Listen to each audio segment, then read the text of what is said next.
Hello friends, आज हम जानेंगे डॉक्टर भीमराव अंबेडकर जी के बारे में।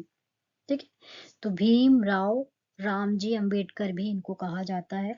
अलग अलग बाबा साहब भी इनको कहा जाता है। बहुत से नामों से इनको जाना जाता है। ठीक है। और कितने नाम हैं आप कमेंट बॉक्स में मुझे बता सकते हैं। ठीक है। भारत के संविधान निर्माता रहे हैं ये और सामाजिक न्याय के महान योद्धा भी रहे हैं। तो आज इनके बारे में जानेंगे। ये बहुत ही विद्वानों में इनकी गिनती की जाती है। तो चलिए आज शुरू करते हैं हम डॉक्टर भीमराव अंबेडकर जी के बारे में। तो भारत के संविधान निर्माता रहे हैं ये। सामाजिक न्याय के जैसा कि अभी हमने पढ़ा महान योद्धा थे। वे दलितों और वंचित वर्गों के अधिकारों के लिए जीवन भर संघर्षरत रहे। यानी कि संघर्ष किया इन्होंने बहुत। जो नीची जाति के लोग थे उनके लिए, जो वंचित वर्ग थे उनके लिए। ठीक है। उन और आधुनिक भारत के लोकतांत्रिक ढांचे की नींव रखने वाले प्रमुख व्यक्तियों में से एक ये माने जाते हैं। इनका जीवन परिचय देख लेते हैं। इनका जन्म 14 अप्रैल 1891 महू यानी कि मध्य प्रदेश में हुआ था। पिताजी रामजी मोलोजी सकपाल यानी कि ब्रिटिश भारतीय सेना में सूबेदार थे। इनकी जाति महार यानी कि दलित थी। समुदाय से संबंध रखते थे ये, दलित समुदाय से। ठीक है। तो मृत्यु उनकी 6 दिसंबर 1956 नई दिल्ली में हुई थी। ठीक है। इनकी शिक्षा क्या थी? अंबेडकर जी ने कोलंबिया विश्वविद्यालय यानी कि न्यूयॉर्क और लंदन स्कूल ऑफ इकोनॉमिक्स से उच्च शिक्षा प्राप्त की। उन्होंने कानून, अर्थशास्त्र और राजनीतिक विज्ञान में विशेषता हासिल की और भारत के प्रमुख विद्वानों में गिने जाते हैं। योगदान क्या है? भारतीय संविधान यानी कि संविधान निर्माण, भारत के संविधान की प्रारूप समिति के अध्यक्ष रहे हैं ये और इन्होंने father of the Indian constitution कहा जाता है इनको। Father of the Indian constitution कहा जाता है इनको।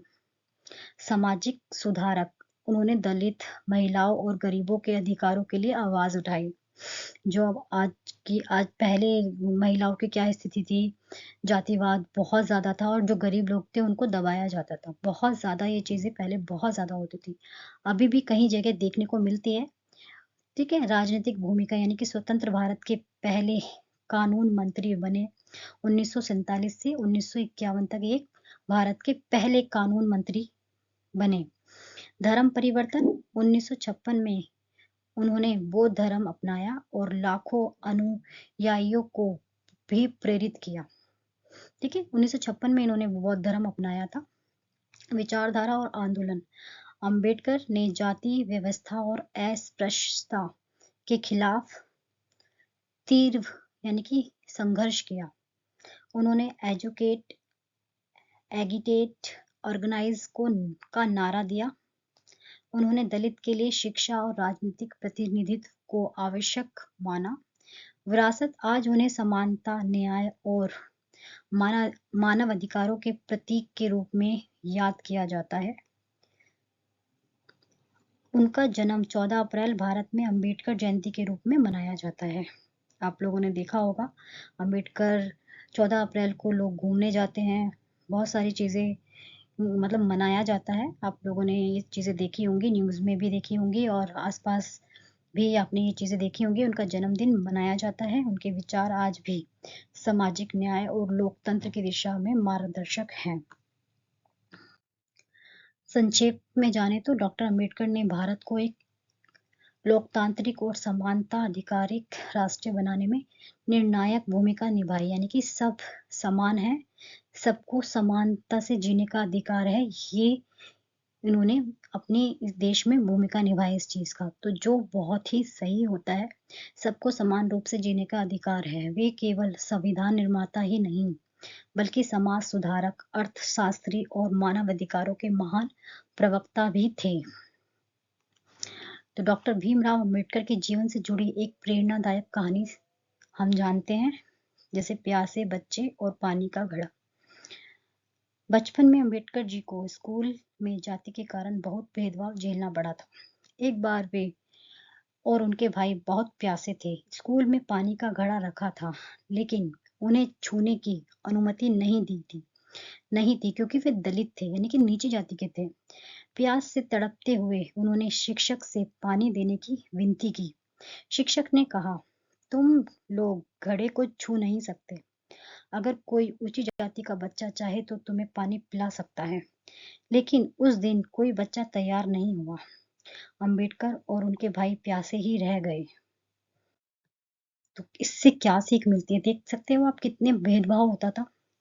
नीची जाति के लोगों के साथ बहुत ज्यादा भेदभाव होता था पहले। उस घटना ने अंबेडकर के मन में गहरी चोट पहुंचाई। उन्होंने ठान लिया कि वे ऐसी व्यवस्था को बदलेंगे जहां इंसान को इंसान ही नहीं समझा जाता।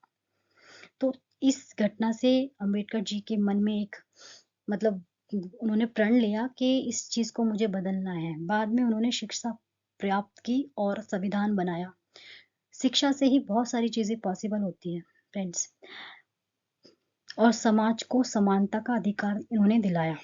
प्रेरणा यह कहानी हमें बताती है कि कठिनाइयों और अन्याय हमें तोड़ने के लिए नहीं बल्कि मजबूत बनाने के लिए आते हैं।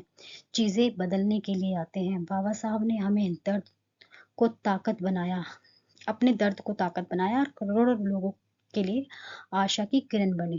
तो फ्रेंड्स, आई होप आपको इस वीडियो से या इनकी इस कहानी से बहुत हिम्मत मिलेगी और बहुत सारी चीजें सीखने को मिलेगी।